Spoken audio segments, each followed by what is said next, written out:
Cuentos, mitos y leyendas fantásticas de los celtas de la antigua isla de Irlanda, en el Atlántico Norte.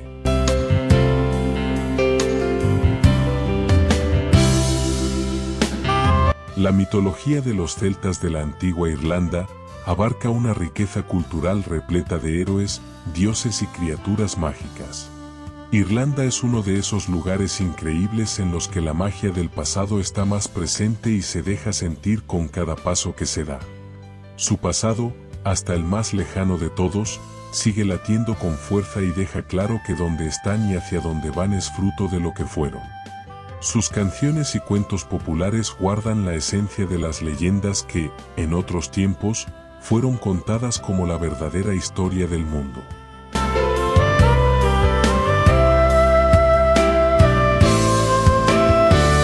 Debemos aclarar que, en sus momentos de mayor esplendor, los celtas llegaron a estar presentes en prácticamente toda Europa, desde las Islas Británicas y la península ibérica hasta lo que hoy sería Turquía. Aunque mantenían ciertos rasgos comunes, los contextos diferentes en los que se desarrollaron las sociedades hicieron que surgieran variantes de la cultura y de la mitología incluso en zonas relativamente cercanas como Irlanda, la actual Francia o Galicia, en España. Por lo tanto, aunque todas ellas pueden enmarcarse dentro de la mitología celta y llegarían a sumar más de 300 dioses distintos, podemos hablar de una mitología irlandesa definida y acorde a la situación y particularidades de la isla Esmeralda.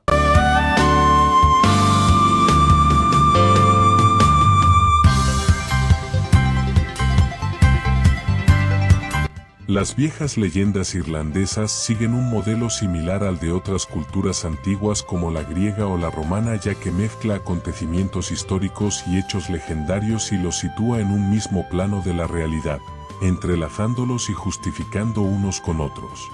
Se plantea así una estructura de ciclos, similares a capítulos o etapas históricas, a la que se le añade una sucesión de invasiones y conquistas de distintos pueblos que poblaron la isla antes que los celtas. Los más importantes son los Tuatha de Danann, los dioses, los fomorianos, una especie de demonios o dioses oscuros, y los propios celtas, que acabarían por imponerse sobre los demás y quedarse con la isla. A esto hay que sumar, por supuesto, una amplia variedad de criaturas mitológicas y seres mágicos y algún que otro heroico personaje cuyas hazañas igualan a las de los campeones de otras culturas.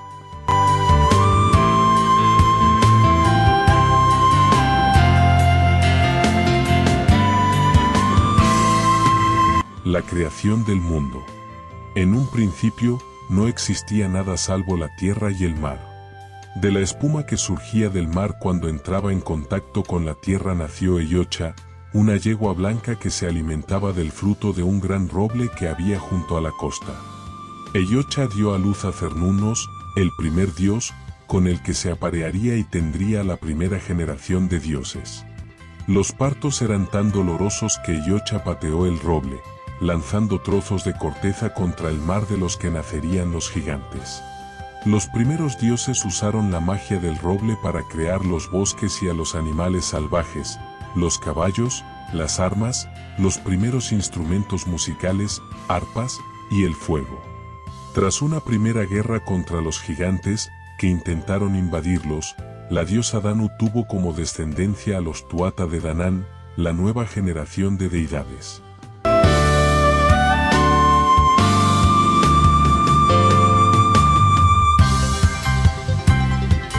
Los ciclos irlandeses.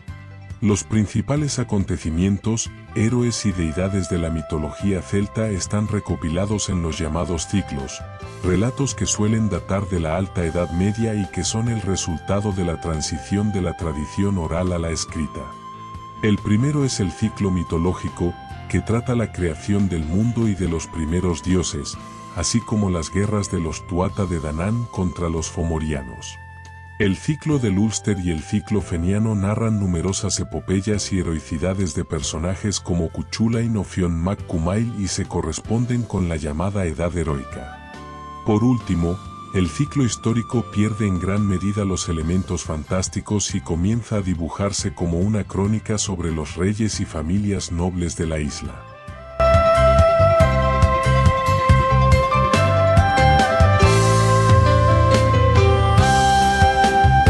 Los Tuatha de Danann. Los Tuatha de Danann fueron la tercera generación de dioses de la isla irlandesa, sus quintos habitantes según algunas fuentes y las deidades más conocidas y adoradas por los celtas. Son hijos de la diosa Danu y suelen ser presentados como dioses imperfectos con un carácter humano muy definido pero rasgos divinos como la inmortalidad o sus poderes. Los Tuatha de Danann, que encarnaban todos los avances y logros de la sociedad humana, llegaron a gobernar toda Irlanda después de vencer a los Firbolg, los Ferdomnán, los Galioin y los Fomorianos, que representaban el lado salvaje y primitivo. Algunos de los Tuatha de Danann más importantes eran Nuada, su primer rey, Dagda, el dios supremo, Lugh, el dios guerrero del sol y Morrigan, la diosa de la muerte y la guerra.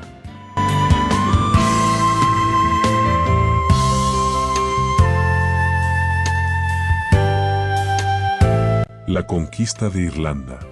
El libro de las invasiones de Irlanda, Lebor Gabála Érenn, es un manuscrito en el que se nos presenta la historia de Irlanda y el origen de la presencia celta en la isla como una serie de sucesivas invasiones y conquistas por parte de distintos pueblos desde los tiempos de la Torre de Babel hasta el siglo XI aproximadamente, que es cuando fue redactado.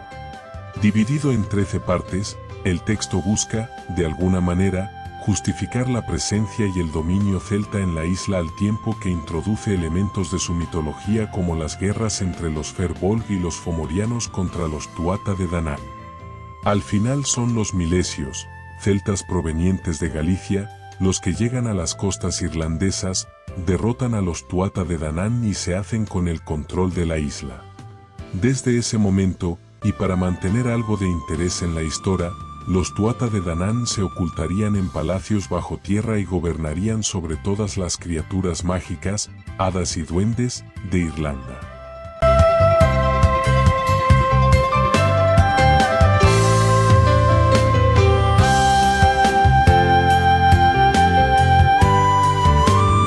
El arpa de Dagda. Dagda, literalmente, Dios bueno, era la deidad principal del panteón irlandés y el líder de los Tuatha de Danann. Se cuenta que, estando en ciernes la segunda batalla de Mac Tuiread contra sus enemigos, los Fomorianos, Dagda aceptó acostarse con la diosa Morrigan a cambio de que ésta le otorgara un plan de batalla con el que no pudieran perder.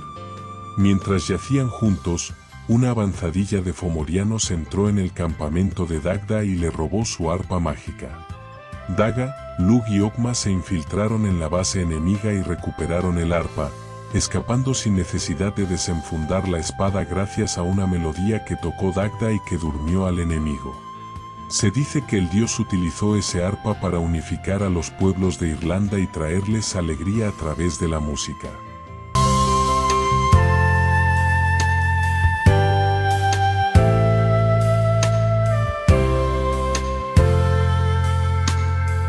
La piedra de Blarney.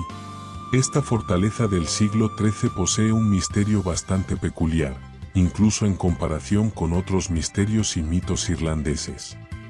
En la parte alta de las murallas, a unos 30 metros de altura, se encuentra la piedra de Blarney, un pedrusco que concede el don de la elocuencia a aquel que la besa. Se cree que esta es un fragmento de la piedra de Scone, piedra del destino, sobre la que los reyes de Escocia eran coronados. Robert de Bruce, primer rey escocés tras su independencia de Inglaterra, la envió a Irlanda como un regalo por haberles ayudado a combatir contra Longshanks y su hijo.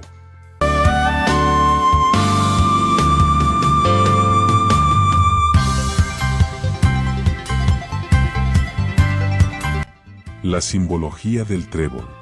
Conocido como Shamrock, planta de verano, el trébol de 3 hojas era un símbolo de poder y protección desde tiempos de los celtas. Al igual que en otras muchas religiones, los celtas creían que el número 3 era sagrado y por lo tanto, también todo aquello que venía en tríadas. El trébol de 3 hojas suele relacionarse con el triskel, otro símbolo muy común en las culturas antiguas que en su versión celta posee 3 brazos rematados en espirales.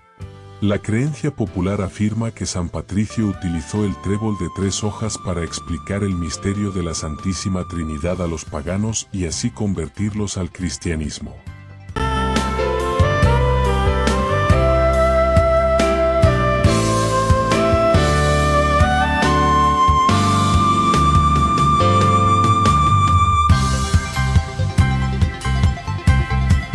Hasta aquí llegamos con los mitos y leyendas de los antiguos celtas.